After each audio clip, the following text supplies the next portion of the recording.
Арыбаңыздар, урматтуу телегөрүүчүлөр жана радио кармандар, эфирде Башат программабыз. Бүгүнкү биздин көтөрүп жаткан темабыз эртеңки коом, бүгүнкү балдар деп аталат. Ал эми бул багытта биздин студиябызга келишкен меймандарыбыз Кыргыз Республикасынын эмгек сиңирген мугалими, педагогика илимдеринин кандидаты, 3 даражадагы Манас орденинин ээси Гапыр Мадаминов жана педагогика илимдеринин доктору, профессор Акматали Алимбаев. Гапыр агай, Акматали агай, биздин студиябызга кош келипсиздер. Рахмат. Бүгүнкү балдар эртеңки коомдун жүзү, алардын тарбиясы, билими, келечеги бул өлкөнүн өнүгүшүнө түздөн түз таасир этет.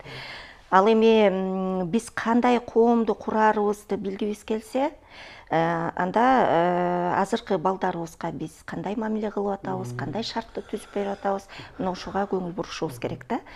Урматтуу телегөрүүчүлөр, радио кармандар, биз Гапыр агай менен Акматали агай менен мына ушул багытта баарлашалы деп турабыз. Эгер сиздерде дагы омоктуу ойлор болсо, суроо бергиңиздер келсе, бизге байланышка чыксаңыздар болот. Ал үчүн 39 25 50 телефондорубуз иштеп жатат. Анда маегибизди баштайлы. Акматали агай, сизден баштайбыз го. Дүйнөдө баланы башкы баалуулук катары санабаган, балага үзүлүп түшпөгөн улуттар дээрлик жок болсо керек. Жаныбарлар деле баласы үчүн күйүп жатат эмеспи? А бирок ошолордун ичинен кыргыздардын ошо балдарга карата мамилеси, мындай түшүнүктөрүнүн өзгөчөлүктөрү эмнеде да?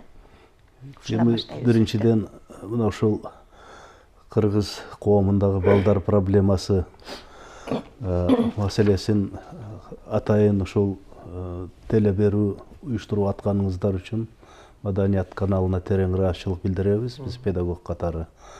Эми негизи бул бала деген түшүнүк дүйнөнүн баарында өзгөчө ыйык түшүнүк. Анан негизи эле адамзат балалык доорду өткөрбөгөн эч бир адам жок. Баардыгыбыз ошо балдар деген бир өлкөдөн келгенбиз, ошол жактан чыкканбыз, бирок кайта аякка бара албайбыз. Ошон үчүн балалык доордун ар бир күнү, ар бир жылы өтө кымбат. Мына улуу жазуучу, акылман, ойчул Лев Николаевич Толстой ушундай деп айтканда,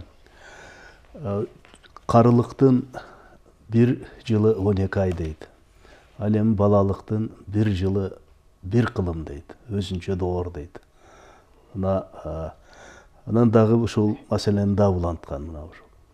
Мен дейт азыр 70ке чыккан мезгилинде жазган 5 жашар баладан мага 70ке чейинки курак бул бир эле кадам дейт. Ал эми төрөлгөндөн 5 жашка чейинки курак өзүнчө бир доор, өзүнчө бир кылым дейт бул дейт.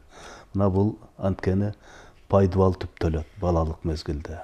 Пайдубал начар болсо, баягы ар кандай нерсенин пайдубалы сыяктуу балалыкта туура эмес нерселер калыптанган болсо, чоңойгондо аларды кайра толуктап, кайра куруу өтө татаал маселе.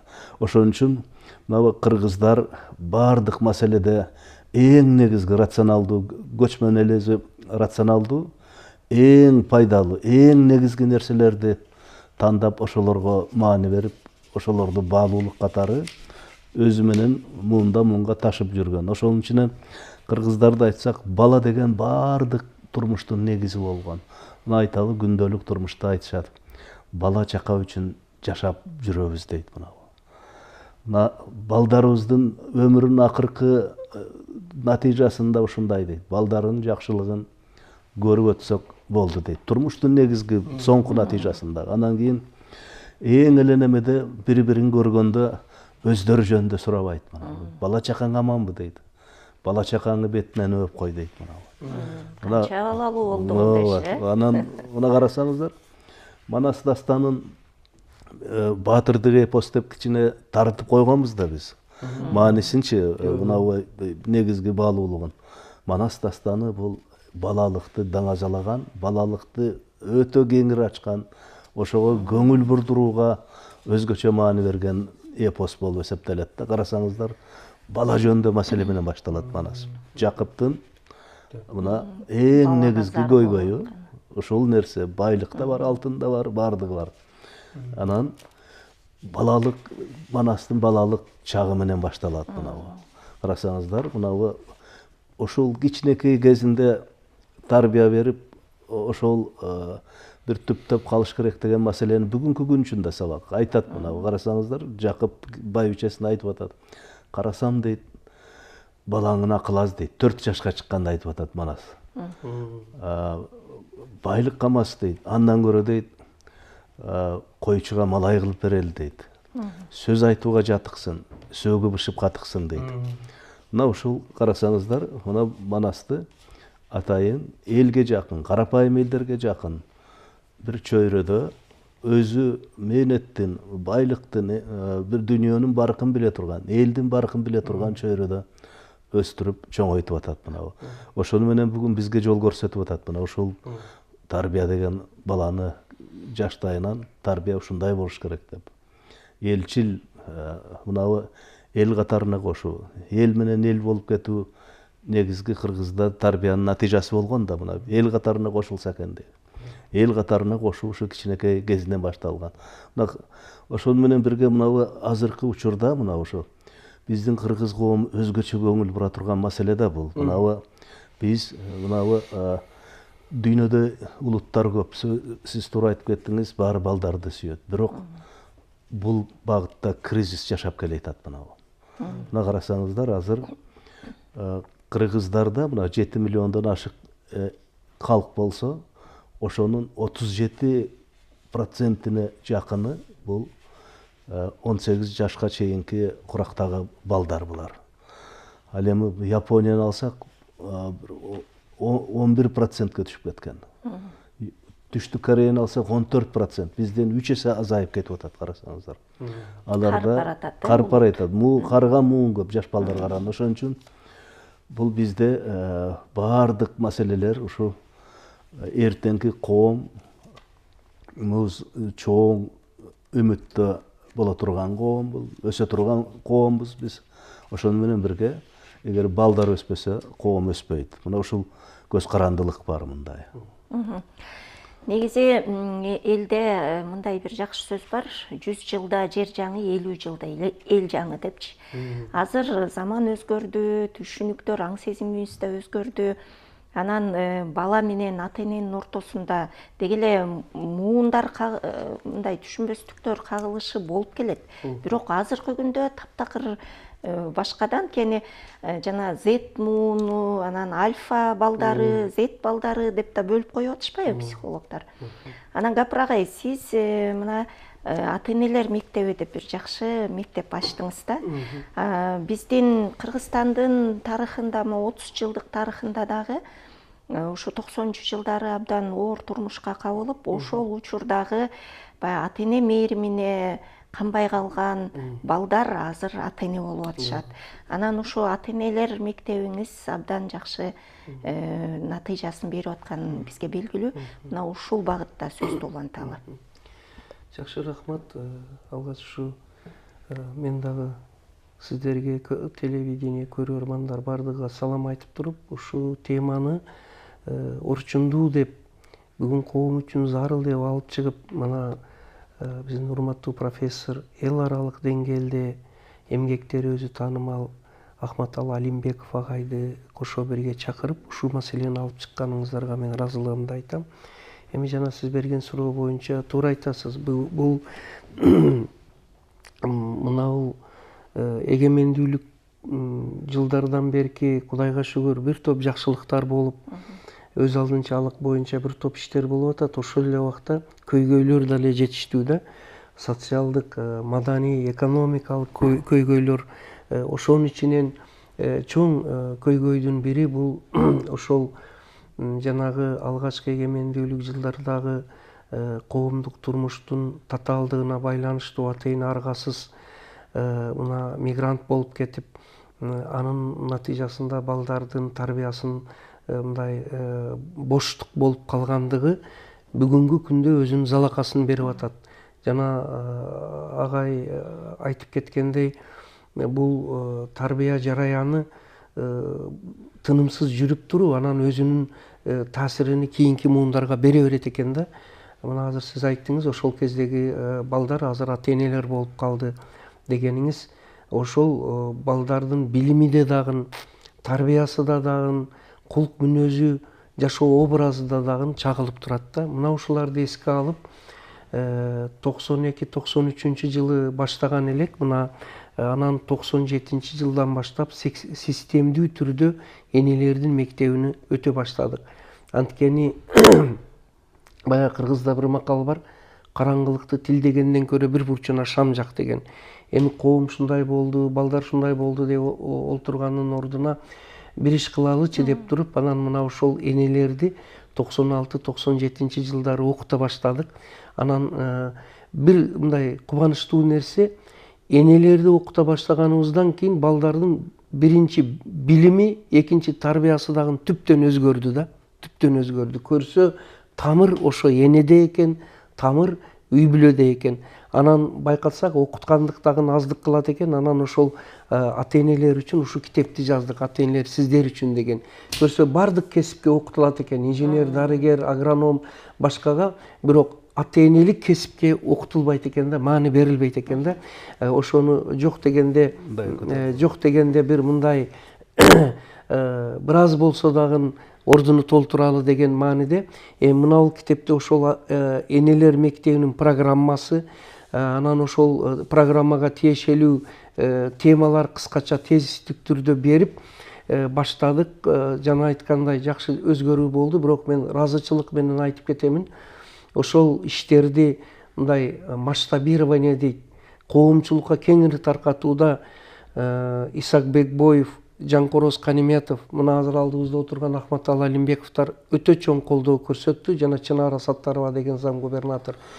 Бул ишти Капырагай жөн эле жүргүзбөстөн илимий чөйрөгө алып кириң деп туруп, 2018 жылы мен Бишкекте ушул Жанкороз Каниметов, Алимбековдордун колдоосу жана жетекчилигинде бул темада кандидаттык диссертациямды жактадым да.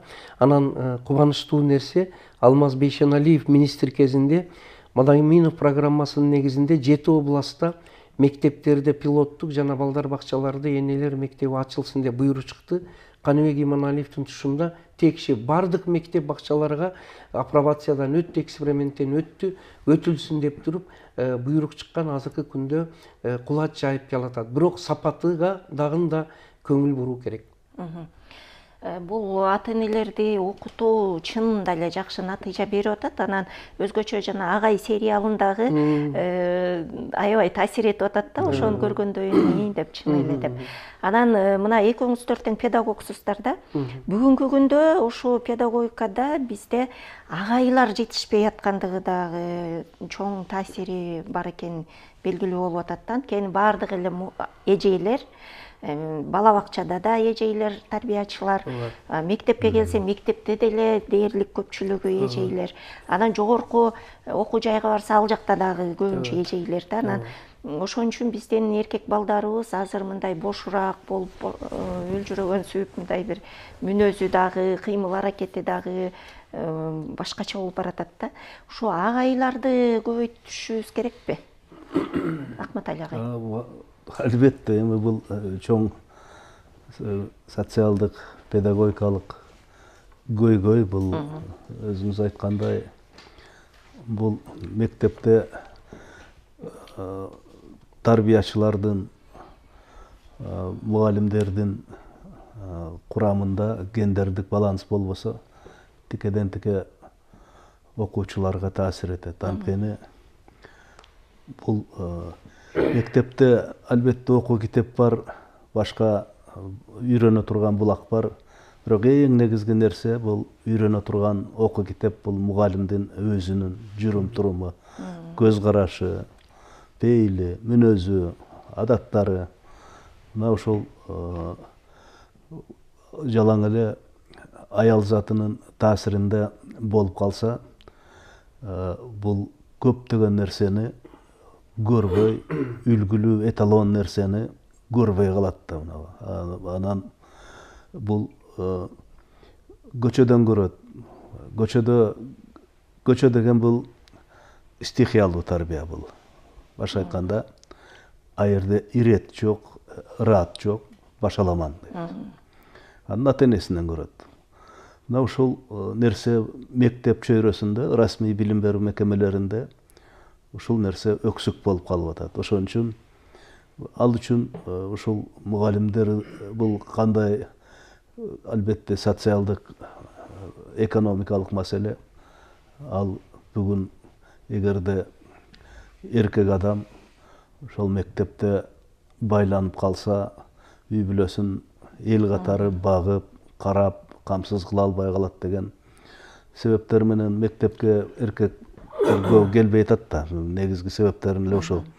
Мына башка жанагы айлык маяналары мамлекеттик кызматкерлердин деңгээлинде болгон көпчүлүк мамлекеттерде тескерисинче көпчүлүк эркектер түзөт. Мына айталы $5000 чейин айлык берген мамлекеттер бар да. А жерде конкурс мында эркектердин арасында абдан конкурс бул көбүнчө ошону ийгиликке көп эркектер жеткендиктен мектептеги курамы көп эркектерден түзүлүп калган. Ушундай проблема бар. Ал көп кырдуу маселе да бул. Эми бир жалгыз билим берүү министрлиги чече албайт бул. Социалдык, экономикалык маселе бул. Биз түз эфирде болгондуктан бизде теле көрүүчүлөрүбүздөн да, радио армандарыбыздан дагы суроолор келип атат, аларды да кабыл алалы. Биз сизди угуп атабыз, урматтуу теле көрүүчү, угарман. Сурооңузду бере берсеңиз болот. Саламатсыздарбы? Саламатсызбы? Сурооңузду бериңиз. Гафур агай, лично сизге аябай суроо эмес, каалоо тилек айтып коеюн делем Гафур агайга. Сизге чың ден соолук, узун өмүр. Сиздин мындай педагогикалык аябай кандай десем, адамдык сапатыңыз менен көптөргө сиз аябай үлгү болдуңуз. Сизге чоң рахмат. Ушундай калыбыңыздан жазпаңыз. Анан Алымбеков агай, сиз мен эркек балдар, мен эркек балам педагогикалык тармакка тапшырам деп сизге канча жолу барып 3 жолу тең экзаменден өтпөй калды. Анан кийин кичине кыргыз эркек балдарга да көңүл койсоңуз. Гафур агайга чоң рахмат. Айыл бергесинде туруп, аз айлык менен ушунчалык даражага жеттиңиз. Сиздин эмгегиңиз зор. Борбордо жогорку окуу жайларда педагогикалык тармакты иштеп деле эч нерсе кылбаган, илимий даражаны алып жүргөн педагогдор көп. Кечирип коюңуздар, бирок лично Гафур агайга чоң рахмат кыргыз элинин атынан.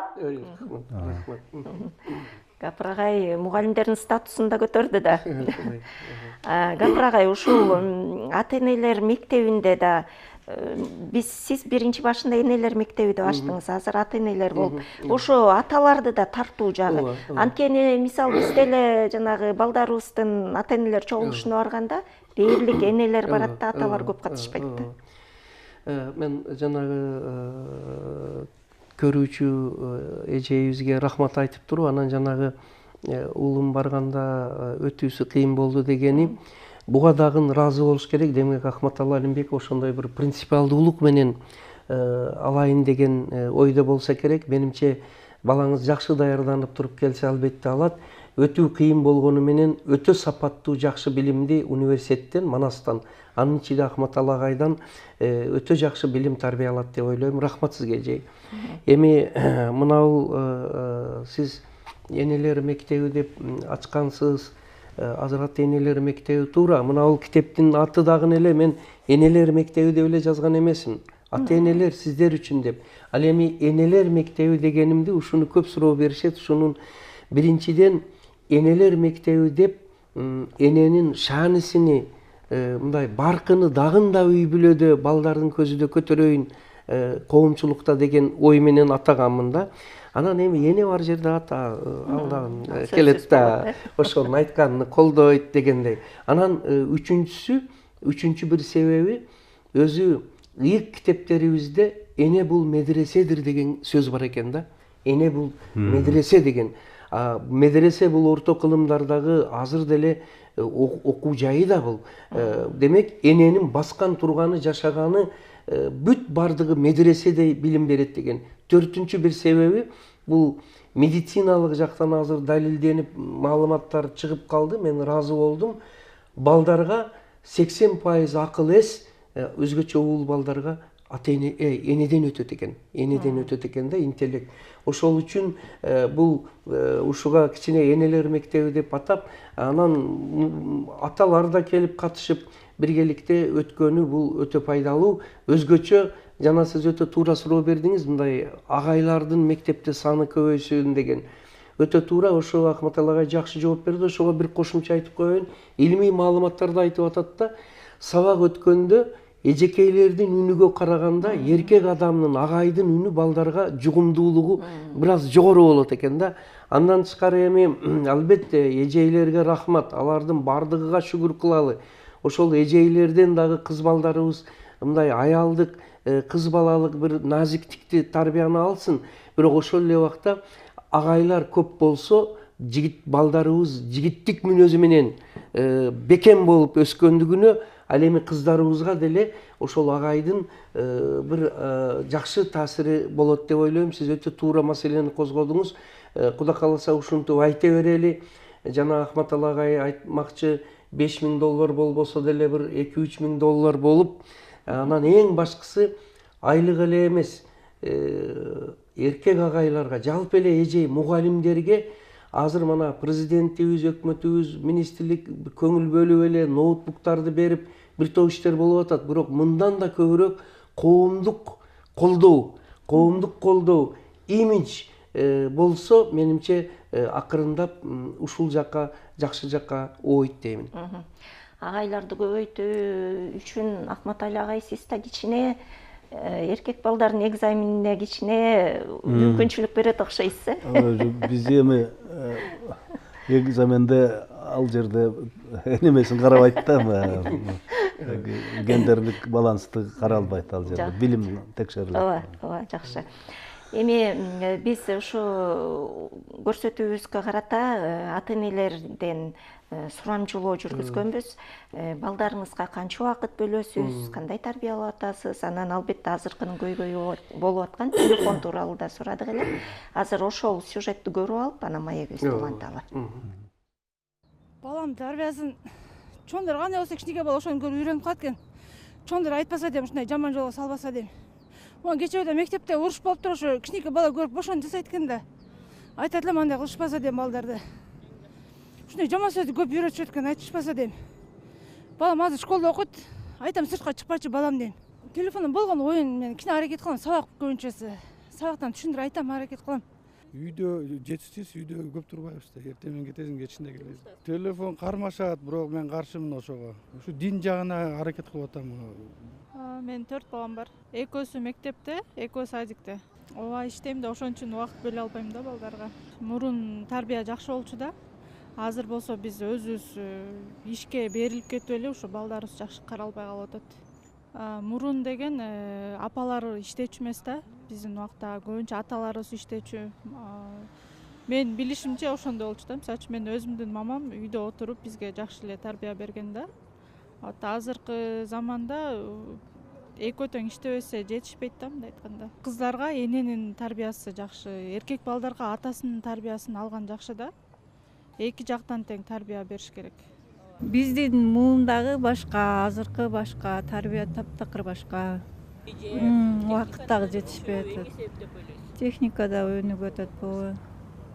Ушулар дагы себеп. Спортко баргандар бар. 4 балам бар. 2 уул, 2 кыз, бирок эми спортко бирөө барат. Биз деле ошо тең менен жумуш, кечинде үй, бирок аракет кылабыз. Угушка, убакыт бөлүшкө аракет кылабыз. Балдар бар, небере жок. Пока жете элекмин да кой. Эми бизде тарбия башкача болчу да, эми буларда азыр башкача, азыркы балдардан. Билбейм, тарбия жакшы эле беребиз биз. Алар мектепте бир 4 саат болсо, андан кийин үйдө эле, мен үйдө элемин, ооба. Телефондору жок балдарымдын. Кызымдыкы бар, балдарымдыкы жок. Баары мектепте окуйт да? Үчөөтө мектепте окуйт. Эми телефондо ар кандай нерселер болуп атат да азыр. Көп нерсени көрсөң болот го негизи телефондон. Ошондуктан биз көп бербейбиз, балдар кармабайт деле телефонду. Урушуп эмес, баланы эми жакшы сөз менен эле тарбияга чакырабыз да. Урушпайбыз го, эмнеге урушабыз? Урушсаң тарбия бере албайсың го. болду. Мына ушундай жооптор берилди бизге. Анан азыркы учурдун эң көйгөйлүү маселеси бул телефон болуп атат да. Мисалы бешиктеги баладан баштап эле телефон. Азыркы балдар ошо төрөлгөндө эле телефонду билип төрөлөт го.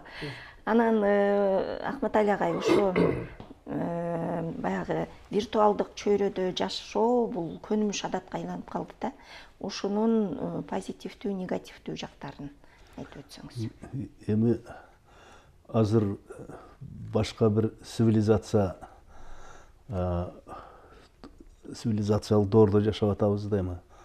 Мунун жакшы жагы да бар экен, анан өтө негативдүү тескери таасири да болот экен. Ошонун бири турмуш аябай татаалдашып кетти. Балдар мурда мугалим, ата эне негизги таалим тарбиянын булагы болду. Азыр маңдайыңызда отурган бала азыр бүт дүйнө менен байланышат азыр. Бүт маалыматтар аны бир нерсеге үйрөтүп атат, окутуп атат мынабу.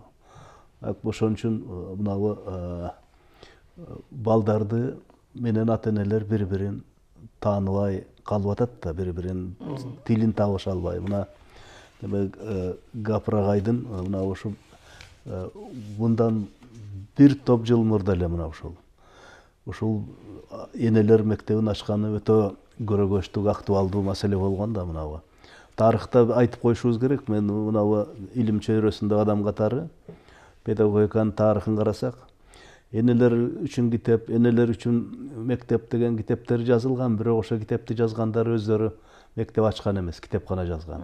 Тарыхта биринчи жолу мына кыргыз жеринде, кыргыз педагогу тарабынан ушундай мектеп ачылып, өзүнүн ийгиликтүү натыйжасын бергендигин тарыхый педагогикалык өңүттөн алганда баары эле жакындан биле бербесе керек. Мен ошону айтып коеюн дедим. Анан мынабу чындыгында эле азыр мынабу балдарга таасир эте турган каналдар аябай көбөйүп кетти да мынабу. Эң биринчи эмнеге зыян алып келип атат биринчи. Эң биринчи мынабу интернетте отурган азыр дүйнөлүк статистика боюнча 10-15% балдар интернетке көз карандылык бар экен мындай. 10-15% мынабу. Бул деген көз карандылык жанагы наркомания, мынабу жанагы оюнга көз карандылык деген сыяктуу, башка заттарга көз карандылык сыяктуу эле психикалык жактан балдарды бузууга алып келген көрүнүш катары баалап атышат да дүйнөлүк эксперттер. Анан эң негизи ошол отурган балада кыймыл жок. Экинчиден ден соолугуна көзүнө зыян. Үчүнчүдөн бул интернет балдарда көрүп жаткан нерсени сынчыл көз караш менен ак караны тааныбаган бала бардыгын кабыл ала бериши мүмкүн. Балада калыптана элек да мына. Ак караны таанып, бул жакшы, бул жаман деп иргеп, талдап, тандап ала албайт да бала. Ал деңгээлде эмес. Мына ошон үчүн балдарга аябай тескери таасир тийип атат. Анан аябай ушу балдарды бир жаман жолго үгүттөгөн бир продукциялар да бар, видео материалдар да бар. Азыр мына дүйнөдө мына аябай чоң талкуу болуп атат. Кээ бир немелерди эртең менен саат 4:20 турда балкондон секир деген немелер бар экен. Анабы кибербуллинг деп коет, мына балдарды коркутуу, мындай ар нерсе үгүттөө. Мына ошол нерсе 4:20 деп алар аябай ыңгайлаштырган. Анткени 4:20 адам эндиреп-сендиреп турат да мына ошол. Акылын токтотуп бир жерге жыйнай элек мезгил болот. Психикалык жактан аябай алсыз абал болот. Ошо мезгилге неметип атышат да мынабу. Анан мынабу эң негизи мынабу эс тутум деген нерсени балдар жоготуп атат мындай. Бардыгы даяр. Эске сактап калуу дегенди маани бербей атат. Мына азыр деле биз кээде сабактарда бир нерсени сурай калсаң эле шарт телефонун ача коюшат да балдар мындай. Эс тутумда жок нерсе. Мына бул өзүнүн эс тутумун сырткы эс тутум менен алмаштырып баратат азыр. Барды интернетте барды эске тутуп не кылам дегендей кылып бир сырткы бир инструмент пайда болду балдарда. Мына ушул өтө коркунучтуу мына. Адамдын акылы, мээси бул тынымсыз акыл операцияларын жасап турбаса, бул да жана бир бутту кыймылдатпай турсаң ал майып болуп калат да. Мээ да ошондой. Ушундай интеллектуалдуу майыптык алып келиши мүмкүн бул. Мээ иштебесе, мындай акыл операцияларын жүргүзүп, анализдеп, бир нерсени окуп, жалпылап, корутунду чыгарып, анан өзүнүн пикирин жаратууга келбесе, бул ал деген пассивдүү иштеген акыл деп эсептейбиз да мына. Мына ушул интеллектуалдуу жактан өтө көп өксүк балдардын мууну жаралып калышы коркунучу бар. Мына ушуну абдан дүйнөлүк бизде эле эмес, бул дүйнөдө бул, дүйнөлүк немеде. Эң биринчи мына мен ойлойм, мына чоңдор, ушуга чоңдор үлгү болуп атабыз да мына чоңдор. Чоңдор да ушундай. Аны көрүп балдар да ушундай. Анан балдардын бир бул эң негизгиси буну баягы анализ көргөн мына контенттерди анализден өткөргөн эч бир уюм жок да мына. Интернетти чектеген да бир мекеме жок, уюм жок. Мындай карап баягы илгеркидей бир продукцияларды тандап иргеп уруксат бере турган, уруксат бербей турган нерсе интернетте ал механизм жок экен да. Бул көп жаман нерселерге себепчи болуп калат деген коркунуч бар да мына. Ооба, ата эне дагы баласын эмне көрүп атканын көзөмөлдөй албай калат, анткени телефонунун коддорун билбейт, кантип ачаарын билбейт, а бала болсо көрсөтпөйт да. Ушул телефондун негатив жагына келгенде Гапыр агай, жанагындай негативдүү таасирлерден коргоп калууда ата энелер менен мугалимдердин ролу кандай болуш керек? Рахмат. Сиздер мынау интервью алып өтө жакшы кылыпсыздар. Арасында ошолорду бергениңиздер. Азыр бир ата энелер айтып атпайбы, биз иштейбиз, анан тарбияга убактыбыз калбай атат депчи. Анан мага көп жерге барганда суроо беришет да, агай, балдарды кантип телефондон чыгарабыз деп. Анан мен 7 областка чакырылып, кезектешип, 3-4 жолдан барып келдим. Ошо Нарын, Талас, Чүй, Жалал Абад, ошо көп жерде 400, 500, 1000ге чейин эл жыйылат. Бул өзү кубанычтуу. Демек элибиз мындай кыжалат болуп ойгоно баштаптыр да тарбия маселесине. Бул көп жылдык эмгектин натыйжасы да, Кудайга шүгүр. Анан ошо суроо бергенде мен тамашаланып жооп берем да, балдарды телефондон чыгарыштын жолун айтайынбы десем, ооба айтыңызчы агай дейт. Анын үчүн ата эне өзү чыгыш керек десем, анан күлүп кол чабышат да. Ата эне өзү телефондон чыгыш керек, өзү ар бирде 20дан группасы бар. Азыр мана айтып атат, жумуштан бошобойбуз деп, туура жумуштан бошоп үйгө келгенден кийин телефондон бошобойт болуп калып атат да. Ошо үчүн бул бая сөз чакырат үлгү ээрчитет деген сөз бар. Ошо үчүн кайсы сапатка тарбиялагыбыз келсе, биз ошонун үлгүсүнү көрсөтүшүбүз керек. Балдар биздин насаат сөзүбүздөн тарбия алат, бирок ал аздык кылат. Ал биздин баскан турган жашоо образыбыздан алат экен да. Мына ушул жайга маани берели деп туруп, анан мен мына балдарды телефондон алагды кылыштын дагы бир эң жакшы жолу Ахматалы Алимбеков агайыбыз өзүнүн мына Кыргыз эл педагогикасындагы адеп тарбиясы деген китебинде, жана мына Махмуд Кашкаринин түрк сөздөр жыйнагы китебинде, Жалалиддин Руми жөнүндөгү китеп, жана башка көп эмгектеринде агай кыргыздын этно оюндарыны, этно педагогикасыны көбүрөөк жарыялайт да, ошого чакырат. Мына азыркы балдарыбыз телефон менен убара болуп дээрлик ойнобой калды. Көчөдө кыймылдуу оюндар, ролдоштурулган оюндар жана башка. Ошол оюндун, кыймылдын, элдик тарбиянын мааниси жөнүндө агайдын мына бул китептери орус, түрк, англис тилдериге которулуп дүйнөлүк деңгээлде чыгып аткандыгы бар болгону биз ушундай эмгектерге маани берип, анан ушундай эмгекти жасаган адамдарды мына сиз Назира өтө туура кыласыз, популяризация дейт.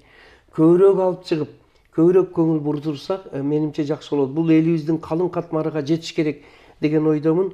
Ахматалы агай, учурдан пайдаланып, мен азыр мына китептериңизди дагы бир жолу көрүп ыраазы болуп атам. Ушунча элге керек күл азык боло турган эмгектерди жазгансыз. Эми бар болгону биздин бардык жетекчиликтер ушундай агайларыбыздын баркыны, сыйыны дагы ордуга коюп бир мамлекеттик жакшы бир баалоо болсо жакшы болот деген ойдомун. Анан жанагы балдарды телефондон алып чыгыш үчүн мен өзүм бир китебимди жаздым, акыл эс тарбиясы деп. Бул 1-2 жаштан 6 жашка чейинки балдардын акыл эс тарбиясы, анан кыймылдуу оюндар, оюндун түрлөрүнү бердик. Мына ушуга маани берип туруп биз ата-энелер мен убактым жок дебестен балдар менен чогуу ойнош керек. Балдар менен баарлашуу керек. Балдарды кучактап эркелетүү керек. Аларды угуу керек. Азыр Z поколение, альфа деп атат. 2012 жылдан бери жагыны. Алардын мүнөзү, психологиясы өтө татаал. Ошол үчүн аларды тарбиялаш үчүн илгергидей кадимки сөздөр менен өтпөй калды. Алар тарбиялаш үчүн окуш керек да, ошол үчүн эне мектеби өтө зарыл деп ойлойм. Анан бир маселени айтып коеюн. Азыр мына искусственный интеллект, жасалма интеллект деп атабыз, санарип, IT технология булар өтө жакшы. Булар замандын, дүйнөнүн талабы ошол. Бирок мен мындай кайрылып айтмакчымын да, ошону менен бирге рух казаныбызды, рухий тарбиябызды, элдик тарбияны жана Ахматалы агай унутуп койбойлу. Анан мен жыйынтыктап кээде айтам да, искусственный интеллект деп жүрүп, табигый интеллектибизди жоготуп албайлы. Табигый адамдыгыбызды жоготуп албайлы деп туруп, анан ошого улап, мынтип айтып атам. Ааламдашууга адамдашуу менен жооп берели. Ааламдашууга адамдашуу менен жооп берели. Адамдашуу менен жооп берүү деген адамдын жан дүйнөсүнү күчөйтүрүү, акыл эсини, тарбиясыны, иманыны, инсабыны күчөйтүрүү аркылуу жооп бербесек, биз ааламдашууда искусственный интеллекттин көз карандысы болуп калсак, бул өтө бир мындай кооптуу маселе. Бизде байланышка чыккан угармандарыбыз, көрөрмандарыбыз бар, кабыл алалы, саламатсызбы? Сиз түз эфирдесиз, сурооңузду бере бериңиз. Назира айым, бул Бишкектен Шайлообек агайым. Мен ушу тарбия боюнча өтө мындай менин жумушумда ошого байланыштуу да. Мен психотерапия, наркология боюнча. Орки ичкиликке берилип кеткен, анан кийин жанагы наркотик, лудомандар, азартный игры деп атпайбызбы? Мына ошолордун баарынын тең тарбиядан аксаган чоң кишилер да.